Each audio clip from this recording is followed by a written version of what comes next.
Oi, pessoal, tudo jóia? Aqui tá tudo bem, graças a Deus. Vamos para mais uma aula do Apocalipse, versículo por versículo. Hoje veremos os versículos 9 e 10 do capítulo 14. Na aula anterior, a gente falou um pouco a respeito da Babilônia, vimos que lá é sinônimo de paganismo, materialismo, destruição, várias heresias eram ensinadas ali, pregadas, enfim, é, uma boa parte das características, ou todas as características dessa Babilônia que um dia existiu, serão manifestadas no período tribulacional de 7 anos. E aí, gente, hoje nós veremos, então, a mensagem do terceiro anjo. Já estudamos os dois primeiros, agora vamos finalizar com esse daqui. A pergunta é: o que esse anjo vai falar? Resumidamente, ele vai tratar de um conflito entre o bem e o mal, isto é, da adoração dos fiéis servos do Senhor e da libertação daqueles que se converterão, aliás, nesse período vindouro, e também das falsas doutrinas que estão sendo ensinadas desde já e serão fortalecidas nesse cenário, tá bom? Bem como o castigo que sofrerá aqueles que escolherem servir a besta, adorá-la, ao anticristo, ao diabo e por aí vai. Seguindo, pessoal, ó, o versículo 9, a gente vê que diz aí, ó, seguiu a estes outro anjo, o terceiro, dizendo em grande voz: se alguém adora a besta e a sua imagem e recebe a sua marca na fronte ou sobre a mão, né, depois continua. Então, nós precisamos entender que de onde que surgiu essa questão da adoração aos homens, porque a besta, a gente sabe que vai ser um homem, que a besta é o anticristo, né? A besta que vai proliferar aí, tem a besta que sobe da terra, a besta que sobe do mar, a gente já falou sobre isso, mas nesse contexto aqui é o anticristo. Então a gente precisa saber de onde que surgiu essa questão de adoração a homens. Nós já vimos numa aula anterior, Apocalipse capítulo 13, versículos 11 ao 15, que fala dessa adoração que haverá à besta. Agora, gente, lá atrás, tá, o cristianismo sempre foi atacado por cultos que eram realizados nos impérios babilônicos, Império Babilônico, Romano, no Egito, na qual os líderes eram considerados como deuses. Então, hoje, nós vemos também muita idolatria no nosso meio, pessoas sendo consideradas como, não é, é, vamos dizer assim, muito acima de um ser humano normal, né? Pessoas que são realmente idolatradas, imitadas, tá? E aí, essa cultura vem desde lá de trás. Olha para você ver. Ó, a gente percebe que o imperador, que tinha o título aí de, né, Augusto, esse daí era um título divino. Então, os imperadores eram engrandecidos, elevados e tratados como se fossem deuses. E aí, tudo isso porque as pessoas tinham a expectativa de que eles fariam algo melhor pela sociedade, pela vida delas, e aí isso dava margem para que ocorresse essa divinização que o Senhor não suporta. Deus não gosta da idolatria, Deus não gosta que o homem seja colocado no lugar dele.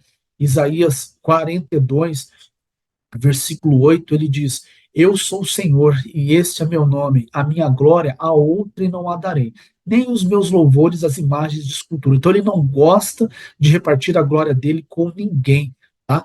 Em Atos capítulo 12, versículos do 21 ao 23, você vê que o Herodes pegou, entre aspas, né, pegou a glória que os homens estavam dando, né, pegou a glória de Deus para ele, ocupou um espaço que não deveria.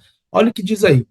No dia marcado, Herodes, vestindo seus trajes reais, sentou-se em seu trono e fez um discurso ao povo. O que esse povo fez? Começou a gritar: é voz de Deus e não de homem. E o Herodes, ao invés de falar assim: gente, eu não sou Deus, olha, Deus é aquele que está lá no céu, Deus é outro, não sou eu, não fez nada disso, simplesmente pegou aquela glória para ele, e aí a Bíblia diz que no mesmo instante ele foi ferido pelo anjo do Senhor, porque ele não deu glória a Deus. Hoje também, pessoal, no meio evangélico tem muita idolatria. pessoas que colocam líderes e ministérios como se eles fossem, nossa, o top das galáxias e tal. Muitas vezes a pessoa já morreu, mas estão falando muito nela ainda, não, porque o fulano era assim, porque o fulano era assado e tal, etc, etc, porque nós aprendemos tudo com ele, porque ele é isso, ele é aquilo, e eu não sei o que, não sei o que. Eu fui num evento em que tiveram o trabalho até de colocar, irmãos, uma pessoa para imitar um líder que já é falecido há um bom tempo, que fez um grande trabalho, estabeleceu um ministério bonito aqui na Terra, mas fizeram isso. Sabe, então você vê que um pouquinho da idolatria, um pouquinho dessa. Eu não vou dizer que as pessoas que fizeram isso lá estavam idolatrando, mas você consegue perceber que passa um pouquinho do limite. Pô, glória a Deus, o irmão foi uma bênção, foi, mas olha, ele já morreu, já está em outra, já está lá com o Senhor Jesus. Vamos falar mais do nome do apóstolo Paulo, o nome de Jesus, o nome de Pedro, né? O nome desses grandes homens que foram citados na Bíblia. Esses líderes da atualidade, nenhum deles foi citado na Bíblia. Né? Então, nós precisamos tomar cuidado para não falar mais do nome de nomes e ministérios do que do nome do próprio Jesus e chegar até a dar uma glória excessiva para esses homens, não é verdade?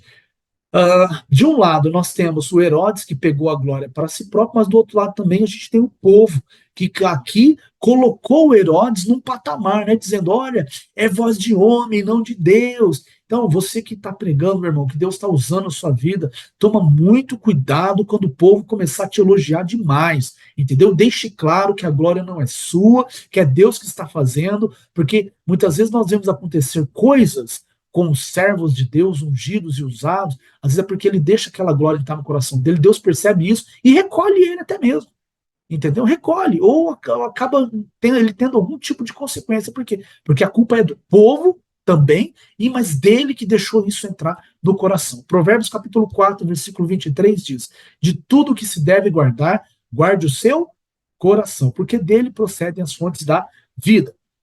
Seguindo, tem mais informações aí em relação aos imperadores de Roma. Olha só, você percebe que eles eram. A crença era que os deuses os protegiam, porque eles tinham uma missão divina a ser executada aqui na Terra. Então, eles eram, vamos dizer assim, super protegidos, né? Porque, olha, ele está aqui, o imperador tal, ele está aqui executando uma missão das divindades, dos deuses. E os romanos aceitavam isso com a maior naturalidade. Você endeusar alguém, essa divinização, tá bom? Então, hoje também, fora da igreja, a gente vê que a idolatria já é algo normal. Coloca-se uma pessoa nas redes sociais num patamar assim extremamente elevado, a ponto dessa pessoa não ter nem conseguir ter vida própria, não ter liberdade para sair, para poder fazer as coisas, enfim, tá bom? Então, a igreja não está tão diferente assim. Graças a Deus que é menos, né? Bem menos. Mas tem idolatria no meio evangélico também. Nós precisamos tomar cuidado quando formos falar contra a idolatria, olhar para o nosso coração para ver se nós mesmos não estamos idolatrando alguém.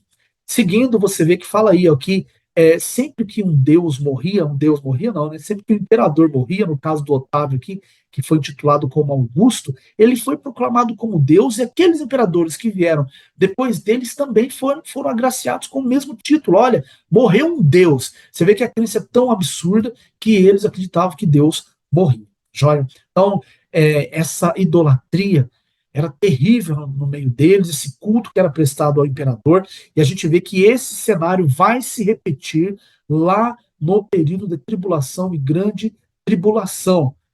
A questão da idolatria é que ela atrai também, gente, a prostituição. Não é? Nós vemos lá atrai a prostituição, a bebedice, a farra. Tanto é que você vê em Êxodo, capítulo 32, versículos do 1 ao 6, dizem aí, ó, o povo estava pressionando Arão em relação a Moisés, que tinha subido no monte, não voltou mais, estava demorando aos olhos deles. E aí o Arão falou para eles: ó, tira aí os pendentes ou os brincos de ouro que estão nas orelhas das vossas mulheres, não é? De vossos filhos e de vossas filhas, tá? E traz para mim. Depois que trouxe, Arão vai fazer um bezerro de ouro e eles começam a idolatrar. Gente, abrindo um parênteses aqui, olha para você ver. Tem denominações que defendem que mulher não pode usar brinco, não pode usar calça, não pode isso, não pode aquilo. Uns usos e costumes, vamos dizer assim, um pouco extremos, tá bom? Nós respeitamos isso, cada uma trabalha do seu jeito, mas a Bíblia não proíbe mulher de usar brinco, por exemplo. Você vê que elas usavam enfeites, daqui são um dos enfeites que elas usavam, tá? E nós percebemos também no versículo ó, que os homens usavam também. Bom, então, muito cuidado quando se for defender usos e costumes. Saiba que a Bíblia não fala a respeito disso no sentido que eu estou dizendo aqui. A Bíblia foi escrita num contexto e as mulheres não eram proibidas de usar brincos, elas usavam, elas se enfeitavam, os homens também.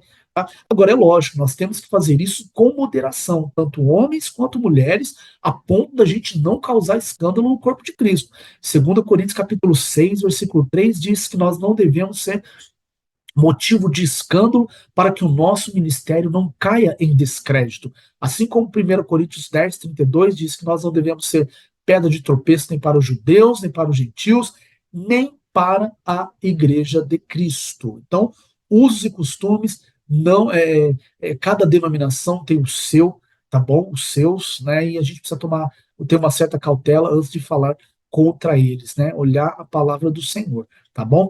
Tem um livro que chama O que a Bíblia permite e a igreja proíbe, de um irmão que chama Ricardo Gondim. Leia esse livro que você vai ver que interessante. Lá ele fala até da origem da gravata. Tá bom? Então, esse livro dá uma descortinada para nós, é que tem aqueles que falam, não, para pregar tem que estar de gravata, tem que estar de terno, não sei o que, não sei o que. Né? Outros também, por outro lado, ficam muito liberais. Né? Então, a gente tem que encontrar um equilíbrio. Fecha parênteses, Êxodo capítulo 32, versículo 6, seguindo falando aí que a idolatria atrai a prostituição, você vê, depois que foi feito o bezerro de ouro, que eles adoraram, eles ofereceram holocaustos na manhã seguinte e sacrifícios de comunhão. O que o povo fez? O povo se assentou para comer e beber e levantou-se para se entregar à farra, nessa versão aí da nova linguagem de hoje, né, e tal. Então, você vê que idolatria traz prostituição, atrai prostituição física e automaticamente ela é um adultério espiritual. Bom, onde tem idolatria, meu irmão, possivelmente tem prostituição ali. Na igreja, na cidade de Éfeso, um dos grandes adversários, obstáculos que a igreja tinha que enfrentar ali, era o templo da Diana, que promovia a prostituição religiosa. Então, os marinheiros, eles desembarcavam lá em Éfeso e iam para o templo se prostituir com as sacerdotisas que ficavam lá. Bom, então, infelizmente, é isso que acontecia e que vai acontecer no nosso meio. Você pode perceber que a imoralidade aumentou bastante na sociedade atual. Né? Então, você vê que a questão da ideologia de gêneros, isso, aquilo, né, homossexualismo, isso proliferou muito no nosso meio e só está aumentando. Eu fui dar aula um tempo atrás numa instituição renomada aqui no Brasil que colocou absorvente no banheiro dos homens. Então, para isso você ter uma ideia que realmente ela está apoiando e aceita, né, isso daí. Para nós, isso está bem claro para nós que essa imoralidade tem sido fortalecida. Só que ela não vem de agora, já é desde lá de trás. Apocalipse capítulo 2, versículo 20 também, Deus está condenando. Olha o que fala aí. Ó. Mas tenho contra ti o tolerares que Jezabel, tá? Mulher que se diz profetiza, tá vendo? Ensine e engane os meus servos, tinha servo de Deus ali sendo enganado, para que se prostituam e comam dos sacrifícios da idolatria. Então, de novo, a idolatria vinculada com a prostituição, certo? É por isso que Mateus capítulo 4, versículo 10, gente, diz, olha, somente ao Senhor Deus nós devemos prestar o quê? Culto, porque agindo assim, nós não vamos ter o desejo de nos prostituir, porque Deus é santo e nós devemos ser santos como ele é. Levítico capítulo 19, versículo 2 e 1 Pedro 1,16. Então, como está a nossa vida nesse aspecto, meu irmão? Vamos tomar muito cuidado e nós temos que falar contra essas práticas, tá joia? Apocalipse capítulo 14, para a gente avançar um pouco aí, o versículo 10 vai começar dizendo também: esse beberá, esse quem? Esse que adorar a besta e a imagem dela. Ele vai beber do vinho da cólera de Deus, Aí é fundamental a gente entender a questão do vinho. Tem também irmãos que dizem que não se pode tomar vinho, né? E tem denominações que creem assim, e nós respeitamos. Irmão, a Bíblia não proíbe ninguém de tomar vinho. A questão é a embriaguez, tá bom? É com isso que nós precisamos tomar cuidado. Até que você vê em Provérbios, capítulo 20, aí, ó, versículo 1, você vê que fala: o vinho é escarnecedor, a bebida forte, alvoroçadora, e todo aquele que neles errar nunca será sábio.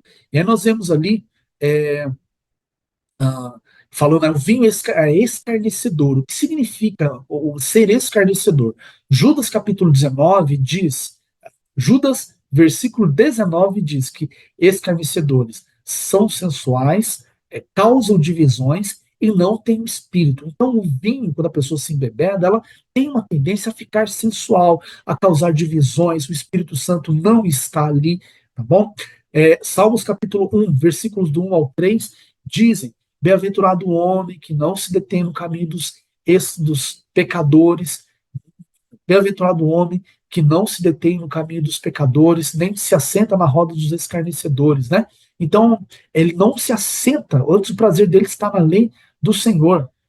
Bem-aventurado o homem que não anda segundo o conselho dos ímpios, não se detém no caminho dos pecadores, tá vendo? Então nós não somos pecadores, porque eu não posso me deter no caminho dos pecadores, nem se assenta na roda dos escarnecedores, ou seja, para ter comunhão com eles. Então os escarnecedores são sensuais, causam divisões, não têm um espírito, e aí a Bíblia condena, e ela fala que é, bem melhor, né? Antes o seu prazer estar na lei do Senhor e nela medita de dia e de noite. Então o problema, gente, não é beber o vinho, o problema é a embriaguez, porque o vinho, como o versículo diz aí de Provérbios, ele é escarnecedor, tá bom? Efésios capítulo 5 diz, ó, que nós não devemos nos embriagar com vinho. Você tomar um pouquinho de vinho, não tem problema nenhum. Não, tem, dependendo do contexto, aí faz até bem à saúde, né? Tem gente que fala, tem estudos que dizem isso, tá certo? Agora é lógico, se a gente vai beber e vai escandalizar quem quer que seja, é melhor não tomar, tá certo? Apocalipse capítulo 14, versículo 10, voltando aí, ó, ele diz, vai falar aí a respeito do vinho, gente, da cólera, tá vendo? Olha ali, ó, da cólera de Deus. Esse termo aí, cólera, ele é forte para indicar um julgamento e não necessariamente um sentimento. Porque quando a gente vai para Efésios capítulo 4, versículo 31, você vê que a cólera aqui é um sentimento ruim condenado pela palavra, mas nesse contexto de Apocalipse não é algo humano que vai vir. Deus tá, é a cólera de Deus, isso é diferente, é algo voltado para julgamento. Olha o que diz no Efésios: toda amargura, sentimento humano, e ira, sentimento humano, e cólera, tá vendo? Tudo humano, e gritaria, e blasfêmia, e toda malícia sejam tiradas de entre vós. Então Deus não quer esse sentimento humano no nosso meio, tá bom? Então não é isso que está falando o Apocalipse. Por outro lado, ele vai derramar da cólera dele, ou seja, um sentimento de julgamento de acordo com as escolhas que cada um teve e fez. Seguindo, a gente vê aí, ó, voltando para o Apocalipse, que esse vinho foi o quê? Preparado para esse momento. Então, gente, no tocante a ser preparado, nós precisamos entender o seguinte, que no que diz respeito a cada um vai colher aquilo que merece com base nas suas escolhas. Deus não predestinou ninguém para participar dessa colheita da cólera, do furor, da ira dele. Isto é, Deus não predestinou ninguém para ser salvo, para ser condenado, entendeu? Muito pelo contrário, ele predestinou todos para serem salvos e as pessoas usam o livre-arbítrio delas para fazer a escolha de não quererem, de desistir da salvação. Então, essa questão de, uma vez salvo, sempre salvo, Deus escolheu uns para ser salvo e outros não, meu irmão, isso aí você pode esquecer. Tá bom? Se você esquece, isso aí não é coisa que não. Entendeu? Tá fora, são vários versículos, são versículos interpretados fora de contexto. Na Bíblia nós temos muito mais versículos indicando essa linha que eu estou dizendo para você, que não há predestinação para a condenação, do que versículos falando que Deus escolheu uns para serem condenados e outros para serem salvos. Agora, a Bíblia, gente, explica a própria Bíblia. Então você vai ver esse termo também que eu estou falando aqui, né, de cólera, de vinho da cólera de Deus e tal, no Salmos capítulo 75, versículo 8. Olha aí, ó. O Senhor Deus tem na sua mão uma taça cheia do quê? Cheia do quê? De vinho forte da sua ira, que a gente acabou de ver ali, ele serve o vinho, e todos os maus o bebem, ou seja, aqueles que não querem saber de ter relacionamento com Deus, eles bebem até a última gota, isto é, eles se embriagam, eles são inimigos do fim, entende? Não querem que aquilo acabe, vão beber até o quanto puderem. Outro versículo também que fala a respeito disso é Jeremias 25:15, que diz: porque assim me disse o Senhor, o Deus de Israel: toma da minha mão este cálice do vinho do meu furor e darás a beber dele a todas as nações as quais eu te enviar. Tá vendo? Então, é, lá atrás, Deus já tinha algo preparado nesse sentido, e ele também já tem para o futuro daqueles que estarão aqui no período tribulacional. Então, lembrando, pessoal, que a porta da graça vai ser fechada depois do arrebatamento. Então, você precisa entender isso. Vai ter um dia especial para o fechamento da porta da graça, porque depois do arrebatamento vai ser pregado o evangelho do reino, que, como nós já falamos em aulas anteriores, é o mesmo evangelho, porém com uma ênfase diferente. Não vai haver mais, pessoal, a questão da expiação e propiciação, como era no Antigo e Novo Testamento, tá vendo? Como você está vendo aí, ó, a, a expiação, o que é isso? É um processo usado por Deus para remover o pecado do homem. E a propiciação é o resultado desse processo. Então, isto é, o homem está reconciliado com Deus. Tá joia? Isso foi feito lá, Jesus morreu e tal, etc, etc. Só que Jesus Cristo não vai vir de novo para morrer nesse período de grande tribulação. Ele não vai vir mais como cordeiro ali entre os homens. Não tem como mais, acabou. Tá? Ele já veio e não vai vir de novo. Então, a porta da graça vai ser fechada depois do arrebatamento. No Antigo Testamento eram feitos sacrifícios para que isso ocorresse, para que essa expiação e propiciação, a Bíblia diz em Levítico, né, acho que é no 17, fala que a expiação fará, que o sangue fará expiação em virtude da vida, coisa linda esse versículo, tá? Então eles ofereciam sacrifícios e no Novo Testamento não era mais necessário oferecer porque Jesus Cristo veio como um sacrifício perfeito. Lá no Antigo Testamento havia o dia da expiação, né? Onde os pecadores eram reconciliados para a eliminação do pecado. Então havia esse pecado separava-os de Deus. Tá? Hoje não, hoje é diferente, Jesus Cristo já veio. João capítulo 1, versículo 29 diz que eis o Cordeiro de Deus que tira o pecado do mundo. Lá atrás, a gente vê que os sacrifícios purificavam a nação. Agora, aquele que se entregar para Jesus vai ser purificado, vai ser santificado. Hebreus capítulo 9, versículos 22 a 28 falam a respeito disso também. Então, isso aí vai acabar. Né? Em parte já acabou, conforme eu falei, porque nós estamos na graça, a graça está disponível, mas depois do arrebatamento não haverá mais graça, tá bom? Até porque a igreja não estará mais aqui também. Maravilha, gente. 14 de Apocalipse, versículo 10. Fala aí, ó, seguindo, que esse vinho vai ser sem mistura. Tá vendo? O que significa esse vinho, pessoal? Sem mistura, gente. Os antigos misturavam água com vinho para reduzir o teor alcoólico. Entende? Para reduzir o impacto, né, das consequências do vinho na vida deles, tá joia? Então eles bebiam mais e demoravam para se embriagar, porque o vinho estava mais fraco. Esse vinho que vai vir aí da cólera de Deus, ele vai ser sem mistura, isto é, vai ser aquele furor mesmo que vai vir ali, a cólera do Senhor de acordo com as escolhas de cada um, e não tem como aplacar aquilo ali. Entende? Não tem como, vamos fazer uma mistura aqui, vamos fazer algum tipo de esquema, vamos conversar com Deus para que isso daí seja tirado da gente, para que diminua a intensidade disso, para que morra menos gente, né? Não vai ter jeito de fazer isso. Percebe? Então, por isso que falei que é sem mistura, né? Esse vinho aí do cálice da sua ira. Maravilha. Avançando, a gente tem, ó, que cálice da sua ira e será atormentado com fogo e enxofre. Então a gente vê lá Apocalipse capítulo 21, versículo 8, gente, que fala a respeito, né, daqueles que não serão salvos, os adúlteros, os ladrões e tal, etc, etc, diz que eles vão perecer no lago de fogo e enxofre. Agora, nós já vimos isso acontecer na Bíblia? Sim, Gênesis capítulo 19, versículos 24 e 25, você vai ver lá, ó, de repente lá do céu, o Senhor Deus fez chover fogo e enxofre sobre Sodoma e Gomorra.